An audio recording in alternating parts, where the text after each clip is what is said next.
రాత్రి వండిన అన్నం ఉండగా మళ్ళీ అన్నం ఎందుకు వండావంటూ ఆగ్రహంతో కట్టుకున్న భార్యపై కర్రతో దాడి చేశాడు. తీవ్ర గాయాల పాలైన భార్య అక్కడికక్కడే మృతి చెందింది. వికారాబాద్ జిల్లా తాండూరు పట్టణం సాయిపూర్లో జరిగిన ఈ ఘటన ఆ, భర్త సాయి అత్తమామలను పోలీసులు రిమాండ్కు తరలించారు.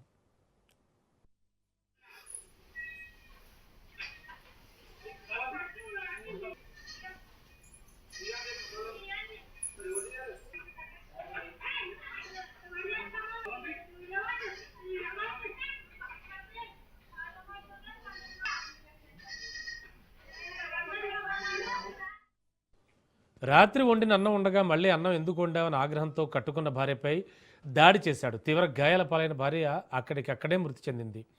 వికారాబాద్ జిల్లా తాండూరు పట్టణం సాయిపూర్లో జరిగిన దారుణ ఘటనలో భర్త సాయి అత్తమామలను పోలీసులు రిమాండ్కు తరలించారు.